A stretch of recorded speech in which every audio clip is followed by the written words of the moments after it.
ಎಲ್ರಿಗೂ ನಮಸ್ಕಾರ. ಇವತ್ತು ನಾನು ಮ್ಯಾಟ್ ಹೇಗೆ ಹಾಕೋದು ಅನ್ನೋದನ್ನು ತೋರಿಸ್ತಾ ಇದ್ದೀನಿ. ಈ ರೀತಿ ರೆಕ್ಟ್ಯಾಂಗಲ್ ಟೈಪಲ್ಲಿ ಈ ಓಲ್ಡ್ ಸ್ಯಾರಿನ ಬಳಸ್ಕೊಂಡು ಮ್ಯಾಟ್ ಹಾಕೋದನ್ನು ಹೇಳ್ಕೊಡ್ತಾ ಇದ್ದೀನಿ. ನೋಡಿ, ಮುಂಚೆಗೆ ನಾನು ಈ ರೀತಿ ಸೀರೆನ ಸುತ್ತಿಟ್ಕೊಂಡಿದ್ದೀನಿ ಕಟ್ ಮಾಡಿ.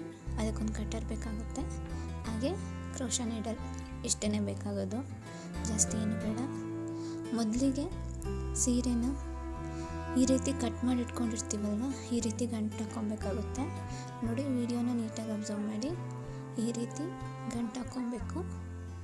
ಅದಾದಮೇಲೆ ನಾನಿಲ್ಲಿ 12ನೇ ನಂಬರ್ ಕ್ರೋಶಾ ನೀಡಲ್ನ ತಗೊಂಡಿದ್ದೀನಿ. ಈ ರೀತಿ ಚೈನ್ ಸ್ಟಿಚ್ನ ಹಾಕ್ಕೊತ ಹೋಗ್ಬೇಕಾಗುತ್ತೆ.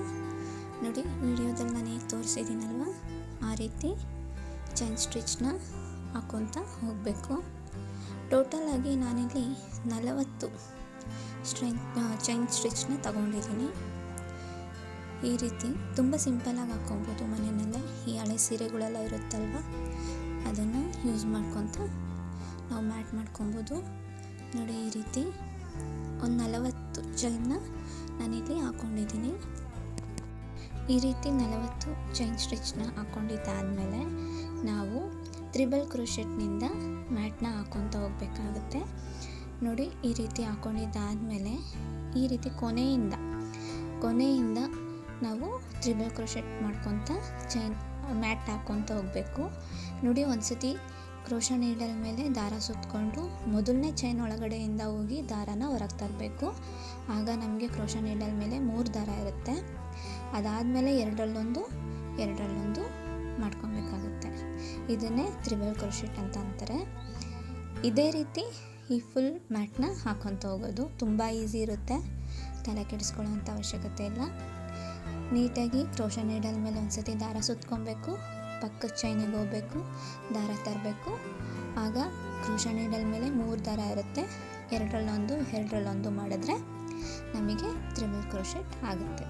ಇದೇ ರೀತಿಯೇ ಫುಲ್ ಮ್ಯಾಟ್ನ ಹಾಕ್ಕೊತ ಹೋಗೋದು. ನೋಡಿ, ಇಲ್ಲಿ ನಾನು 3 ಸ್ಟಿಚ್ನ ಹಾಕ್ಬಿಟ್ಟು ನಾನು ತೋರಿಸಿದ್ದೀನಿ. ಇದೇ ರೀತಿ ಆ ಲೈನ್ ಫುಲ್ ಹಾಕ್ಕೊಬೇಕಾಗುತ್ತೆ. ತುಂಬ ಸಿಂಪಲ್ಲಾಗಿ ಹಾಕ್ಕೊಬೋದು. 1-2 ಸತಿ ಅಭ್ಯಾಸ ಮಾಡ್ಕೊಳ್ಳಿ, ತುಂಬ ಈಸಿಯಾಗಿ ಹಾಕ್ಕೊತ ಹೋಗ್ಬೋದು ನಾವು. ಈಗ ನಾನು ಕೊನೆಗೆ ಬಂದು ಇನ್ನೊಂದು 2 ಇದೆ. ಇದೇ ರೀತಿ ನಾನು ತ್ರಿಬಲ್ ಕ್ರೋಶೆಟ್ ಮಾಡ್ಕೊತೀನಿ. ನೋಡಿ, ಕ್ರೋಶಾ ನೀಡಲ್ ಮೇಲೆ ದಾರ ಸುತ್ತಕೊಂಡು ಪಕ್ಕದ ಚೈನಿಗೆ ಹೋಗಿ ದಾರ ತಂದು ಎರಡರಲ್ಲೊಂದು ಮಾಡಿದ್ರೆ ಮುಗ್ದೇ ಹೋಯ್ತು. ಇದೇ ರೀತಿಯೇ ತುಂಬ ಸಿಂಪಲ್ಲಾಗಿ ಹಾಕ್ಕೊಬೋದು. ತುಂಬ ತಲೆ ಕೆಡಿಸ್ಕೊಳ್ಳೋಂಥ ಅವಶ್ಯಕತೆ ಇಲ್ಲ. 1-2-3 ಸತಿ ಪ್ರಾಕ್ಟೀಸ್ ಮಾಡಿದ್ರೆ ಬಂದೇ ಬಿಡುತ್ತೆ.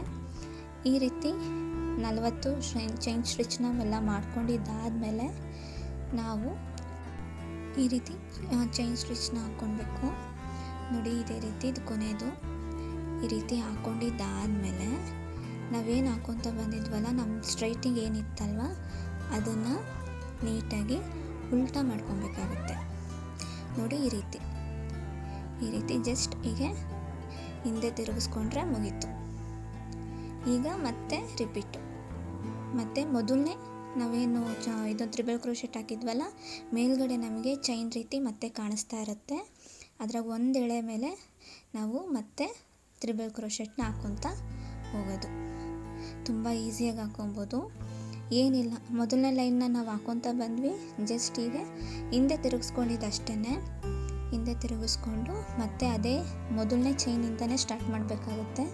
ನಾವು ಅದನ್ನು ಬಿಟ್ಟು ನೆಕ್ಸ್ಟ್ ಚೈನಿಂದ ಏನಾದರೂ ಸ್ಟಾರ್ಟ್ ಮಾಡಿದ್ರೆ ನಮಗೆ ಮ್ಯಾಟ್ ಅನ್ನೋದು ಈವನ್ನಾಗಿ ಕಾಣಲ್ಲ, ಸೊಟ್ಟಪಟ್ಟ ಆದಂಗೆ ಕಾಣಿಸುತ್ತೆ. ಆದ್ದರಿಂದ ಎಲ್ಲೂ ಕೂಡ ಒಂದೇ ಒಂದು ಚೈನು ಕೂಡ ಬಿಡದೆ ನಾವು ಎಲ್ಲ ಚೈನಲ್ಲೂ ಕೂಡ ತ್ರಿಬಲ್ ಕ್ರೋಶೆಟ್ ಹಾಕ್ಕೊತ ಹೋಗಬೇಕು. ನಿಮಗೆ ಡೌಟ್ ಬರೋದಾದರೆ ಒಂದು ಸರ್ತಿ ಎಣಿಸ್ಕೊಳ್ಳಿ, ಕೆಳಗಡೆ ಎಷ್ಟು ಚೈನ್ ಬಂದಿದೆ, ಮೇಲ್ಗಡೆನೂ ಅಷ್ಟೇ ಬರಬೇಕು. ಇದೆ ಸಿಂಪಲ್ ಟ್ರಿಕ್ಸ್ ಅಂತ ಹೇಳ್ಬೋದು ಅಷ್ಟೇ. ನಿಮ್ಗೆ ಸ್ಟಾರ್ಟಿಂಗಲ್ಲಿ ಕನ್ಫ್ಯೂಸ್ ಆಗೋ ಸಾಧ್ಯತೆ ಇರುತ್ತೆ, ಆದ್ದರಿಂದ ಹಾಗೆ ಹೇಳ್ತಾ ಇದ್ದೀನಿ. ಕೆಳಗಡೆ ಎಷ್ಟು ನೀವು ತ್ರಿಬಲ್ ಕ್ರೋಶೆಟ್ ಹಾಕ್ಕೊಂಡಿರ್ತೀರೋ ಮೇಲೂ ಕೂಡ ಅಷ್ಟೇ ಬಂದಿರಬೇಕು. ಆಗ ಈವನ್ನಾಗಿ ಡೋರ್ ಮ್ಯಾಟ್ ರೆಡಿ ಆಗುತ್ತೆ. ಇಲ್ಲಾಂದರೆ ಸೊಟ್ಟಪಟ್ಟ ಆಗುವಂಥ ಸಾಧ್ಯತೆ ಇರುತ್ತೆ. ನೋಡಿ, 2ನೇ ಲೈನ್ ಕೂಡ ನಾನು ಮುಗಿಸಿದ್ದೀನಿ. ಇದೇ ರೀತಿ ಈಗ ಜಸ್ಟ್ ಹಿಂದೆ ತಿರುಗಿಸ್ಕೊಂಡು ಮತ್ತೆ ಹಾಗೆ ಹಾಕ್ಕೊತ ಹೋಗೋದು. ಜಸ್ಟ್ ತ್ರಿಬಲ್ ಕ್ರೋಶೆಟ್ ಹಾಕ್ಕೊತ ಮ್ಯಾಟ್ ಮುಗಿಯೋವರೆಗೂ ಕೂಡ, ಅಂದರೆ ಸೀರೆ ನಾವೇನು ಕಟ್ ಮಾಡಿ ಇಟ್ಕೊಂಡಿದ್ವಲ್ಲ ಅದನ್ನು ಮುಗಿಯೋವರೆಗೂ ಕೂಡ ಇದೇ ರೀತಿಯೇ ಹಾಕ್ಕೊತ ಹೋಗೋದು. ಬೇರೆ ಏನೂ ಇಲ್ಲ, ತುಂಬ ಸಿಂಪಲ್ಲಾಗಿ ಹಾಕ್ಕೊಳ್ತಾ ಹೋಗ್ಬೋದು. ನೋಡಿ, ಯಾವುದೇ ಕಾರಣಕ್ಕೂ ಕೂಡ ಚೈನ್ನ ಸ್ಕಿಪ್ ಮಾಡಿಬಿಡಿ ಅಷ್ಟೇ. ಚೈನ್ ಸ್ಕಿಪ್ ಆಯಿತು ಅಂತಂದರೆ ಇವನ್ನಾಗಿ ಬರೋದಿಲ್ಲ, ಸೊಟ್ಟಪಟ್ಟ ಥರ ಕಾಣಿಸುತ್ತೆ. ತುಂಬ ಸಿಂಪಲ್ಲಾಗಿ ಹಾಕ್ಕೊಬೋದು ಈ ಮ್ಯಾಟ್ನ. ನೋಡಿ, ಜಸ್ಟ್ ತ್ರಿಬಲ್ ಕ್ರೋಶೆಟ್ ಹಾಕ್ಕೊತ ಹೋಗ್ತಾ ಇರೋದಷ್ಟೇ. ಸ್ಟಾರ್ಟಿಂಗಲ್ಲಿ ಸ್ವಲ್ಪ ಕನ್ಫ್ಯೂಸ್ ಆಗ್ಬೋದು, ಬಟ್ ಆಗ್ತಾ ಹೋಗಿದ್ರೆ ಒಂದೇ ದಿನದಲ್ಲೇ ಮುಗ್ದೋಗುತ್ತೆ. ಜಾಸ್ತಿ ಟೈಮ್ ಕೂಡ ಹಿಡಿಯೋದಿಲ್ಲ. ಹಬ್ಬ ಅಂದರೆ 2 ದಿನ ಅಷ್ಟೇ.